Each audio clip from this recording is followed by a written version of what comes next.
Hi everyone, I'm Raj Kumar, President and Editor-in-Chief of Devex. This week we'll be breaking down the big headlines in global development and bringing in some top experts to help us do it. If you want to follow along with the stories we're talking about, check out devex.com and subscribe to our daily newsletter, The Newswire. There's a link in the description. Follow us along on Twitter and you can see many of the stories we're talking about today, and we'd love to hear what you think. This is This Week in Global Development.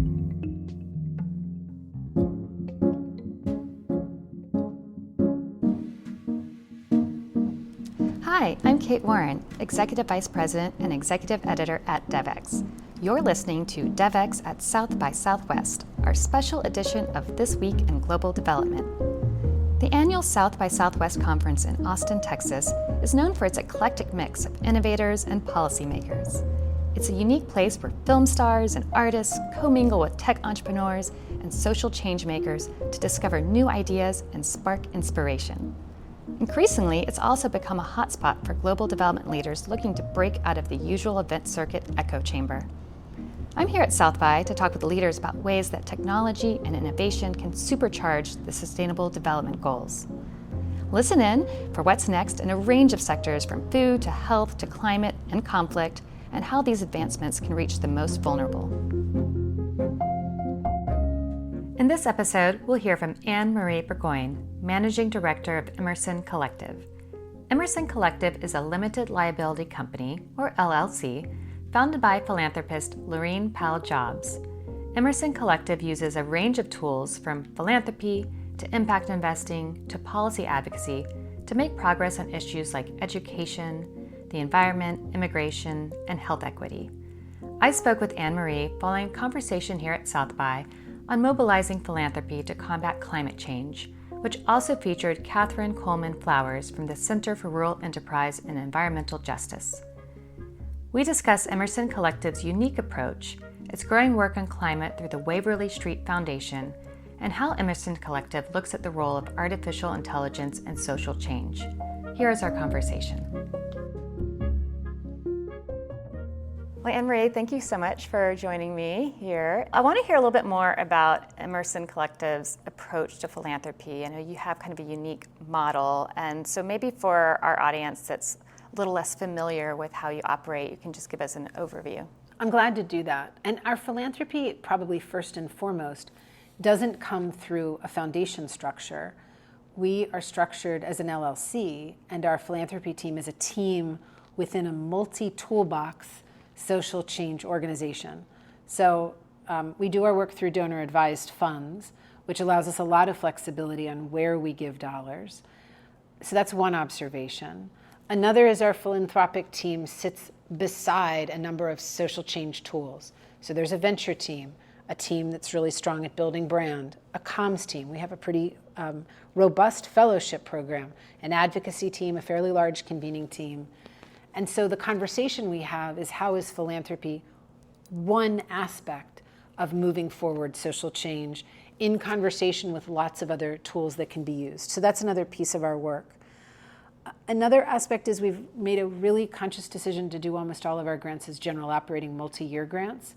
And so the consequence of that is that we get to know the organization, the leader, the team.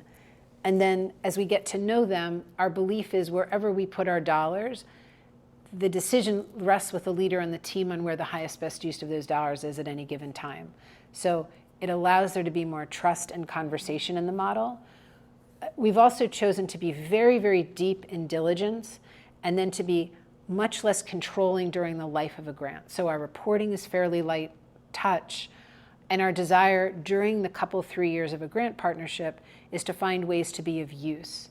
To that end, we have an annual call with other people from Emerson Collective to offer connectivity. We have a fairly large menu of capacity building supports that folks can use, and each year they renew everything on the list. We have a number of teams at Emerson that are actually quite helpful often to grantee partners, our tech team, our brand team, our comms team. And so we use the opportunity to be in conversation throughout the years to find ways to create those partnerships. So we've tried to really think about the philanthropy as being about finding strong leaders and teams that are finding solutions and then trying to bring other resources to those solutions beyond just the dollars, but recognizing that flexible dollars is a really helpful way to provide them. Yeah, so there has been a lot of talk and interest in trust-based philanthropy, or however you might want to phrase that. How come you chose this model, and what would be some of the advantages of it that maybe other philanthropies or those considering how to better fund initiatives, why this is a better approach than maybe some of the traditional send out a RFA, apply for a grant, keep your overheads low, 1 year project, and then it's done? Yeah, no, it's a fair question. I mean, one observation I'd make is Laurene and I were both nonprofit leaders, and so I think we're coming to philanthropy with a mindset of how challenging it was to do the kind of philanthropy you just described, or to take on that kind of philanthropy. And so for us, on one level, we were asking the question, what would it mean if a philanthropist showed up as a partner? Recognizing there is still an exchange of dollars, that it's important, given that there are so many opportunities for where those dollars could be deployed, to do it thoughtfully.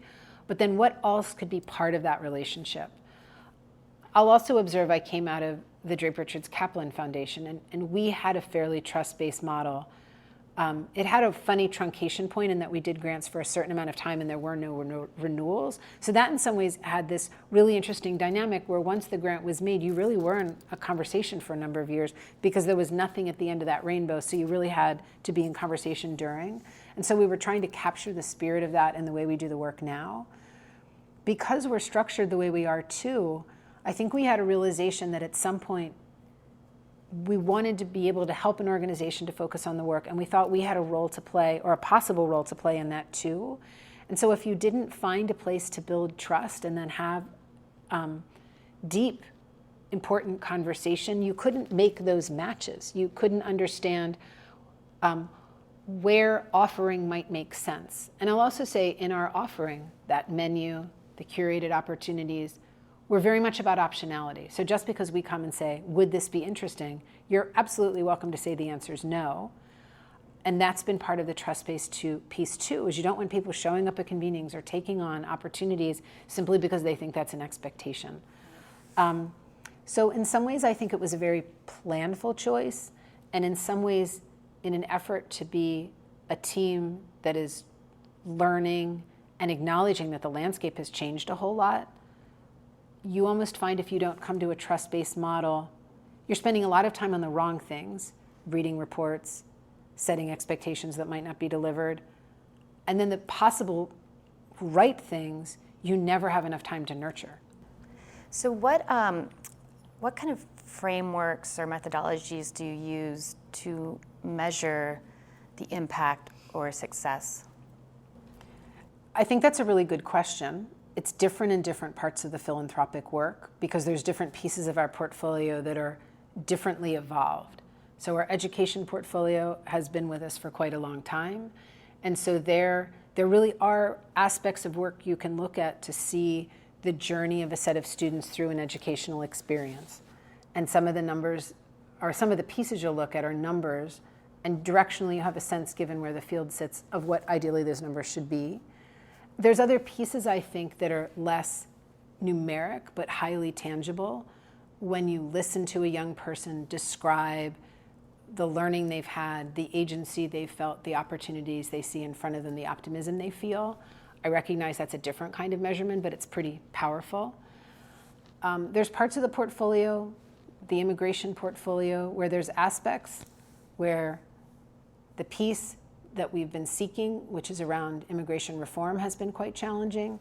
And so the pieces along the way, and I think one of the things that we're learning to appreciate more in that sector is celebrating smaller victories and opportunities.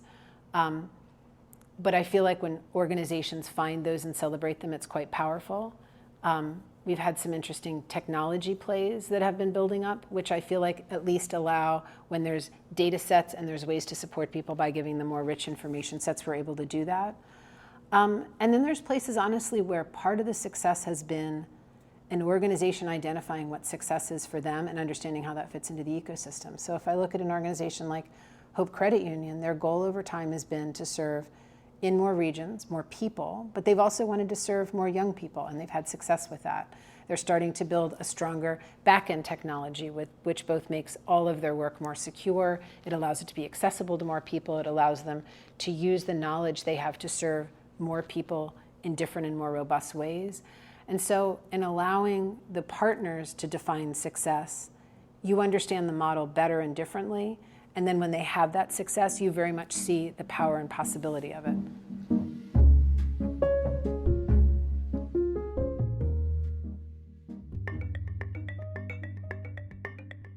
Are you looking for the inside story on what's happening at organisations like the World Bank, USAID or the Gates Foundation? Then you need to be reading Devex Pro. I'm Jessica Abrahams and I'm the editor of Devex Pro. Pro is Devex's premium news subscription, where our expert reporters and analysts take you beyond the headlines, deep into the trends and institutions shaping the $200 billion aid industry. As well as all our news, you'll get access to conversations with global development leaders, resources to help you grow in your career, and a subscriber-only newsletter full of insider news and tidbits. See for yourself by getting a free trial today at devex.com/pro.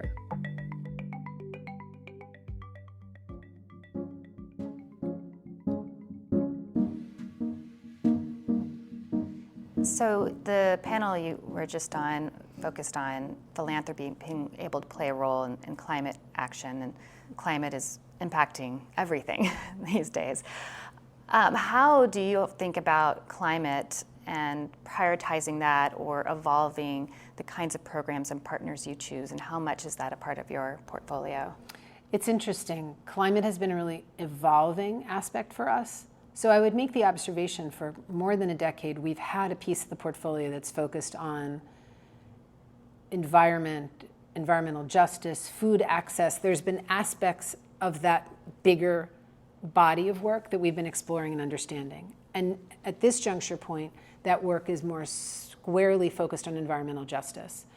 And if you were to have looked at that portfolio 3 years ago, the goals of that portfolio were focused on having more organizations building a bigger group of people who understood environmental justice and wanted to engage in it and had skills to engage. And then there was a piece around taking existing policy and pushing to assure that it was more likely to be honored and used.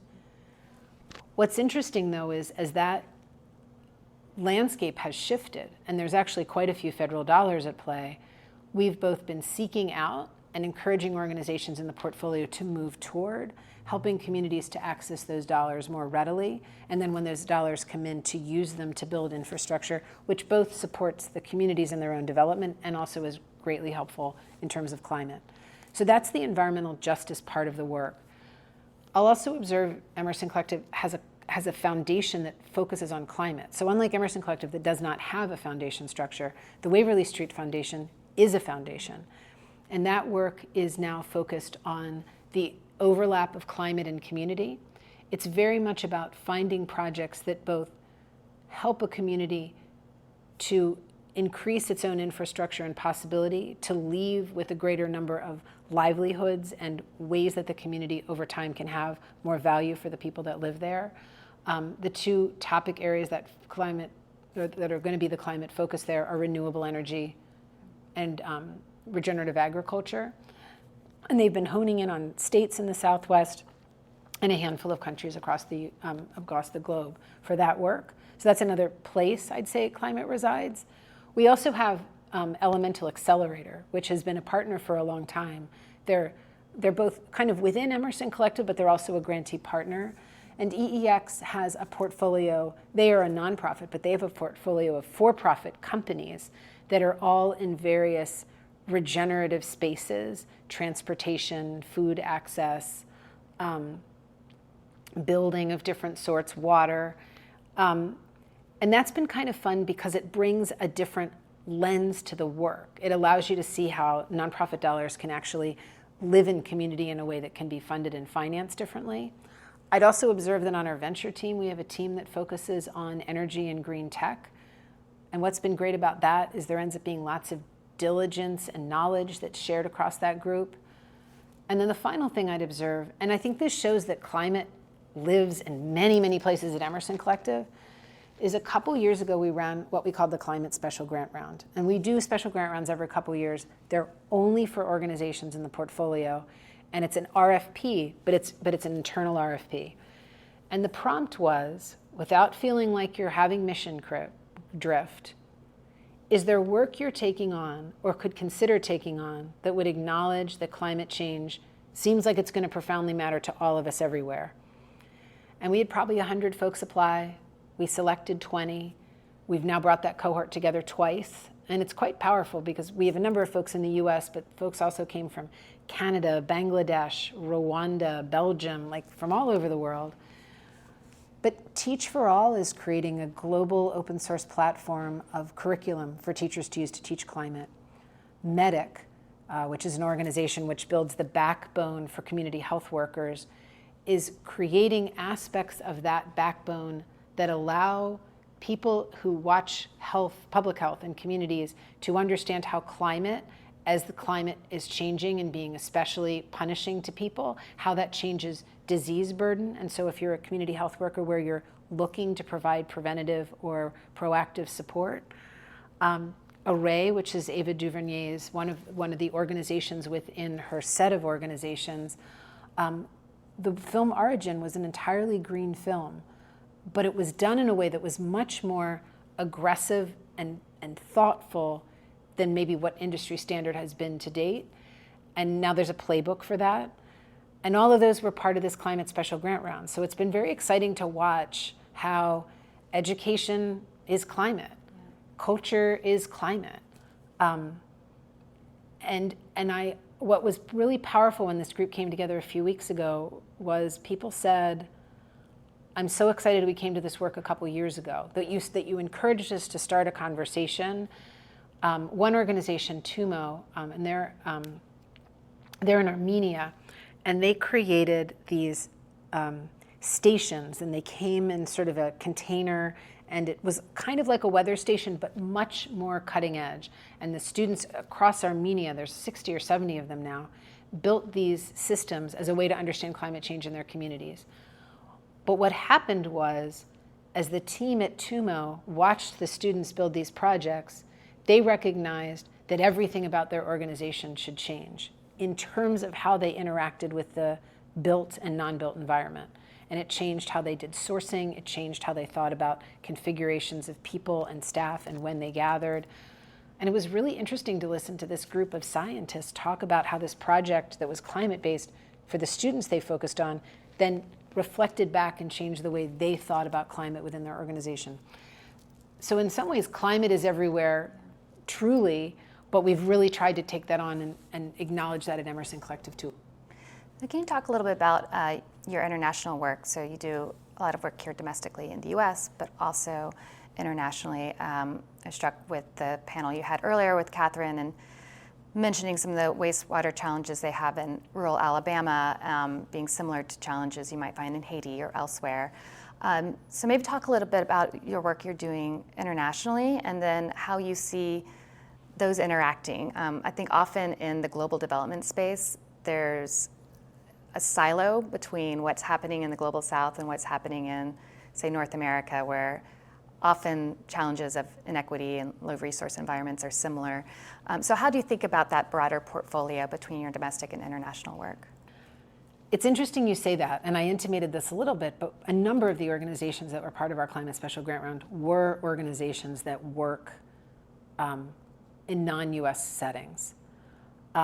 If I were to observe, several of the organizations that were part of that portfolio are focused on some flavor of regenerative agriculture, and often in places where if there aren't new agricultural solutions found, people will have to leave those places. I mean, there's just going to be a fundamental need for climate migration because the place where people are cannot serve them. Some of those places are often also have challenges with conflict, but not always. Sometimes it's simply the climate. One of the organizations was an organization in Haiti, and they're doing some really beautiful reforestation work, which both had a livelihood component and then had this reforestation piece, but I would also observe had a real hope component, that it allowed the community to see that there was something that could be invested in, which both was joyful and could support young people, the next generation of young people. One of the organizations is an organization in Rwanda, which is historically focused on building more healthy buildings, finding ways to seal dirt floors, for example, so that they were more environmentally friendly, but they were also healthier. And now they've been bringing those questions to entire built environment questions. That was really exciting. Ashesi University, which is in Ghana, their entire school has really, and what's exciting is when you're a university and you're only a couple decades old, you can really say, we can do a do-over, and the footprint is of a size where you can have a do-over. But every student at that school, by the time they graduate, I would argue will understand that they are a climate end person. They're an engineer and a climate person. They're a technologist and a climate person. And that's been exciting to learn about that. And so your question was really a synthesis question. I will observe that I think many of our grantee partners, probably mostly all of them, have been very thoughtful about climate. And maybe it's because it feels so immediate to them. Maybe it's because some of their funders have actually flipped to climate and they've recognized that to remain relevant or to continue to find opportunities, they need to kind of take that in and think about it. But there's been some very exciting opportunities, and one of the things that was very true when we had this day or two of conversation was the number of people in U.S. settings who said, oh, there's so much I can learn here, which is something we always believe is so powerful. So I feel like there really is a lot of presence there of that. And so when you're thinking about future priorities, I feel like we're at South by, have to talk about tech innovation, AI. How are you thinking about a lot of these advancements as being critical to the projects and organizations you choose to support? It's a great question. I will make an observation, which is both we have been seeking out organizations that have AI at the center, but much more focused on organizations that are having conversations about, I'm going to call it just allocation or distribution of opportunity,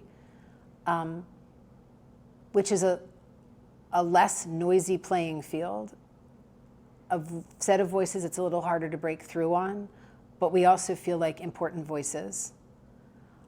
I'll also make the observation as we've worked with folks in the portfolio, there's much less use of AI than we hoped or thought there would be.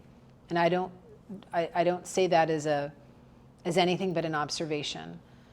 And I think one of the reasons is it's actually quite hard to bring tech talent into the nonprofit sector. A lot of it has to do with pay. Some of it has to just do with recognition of opportunities.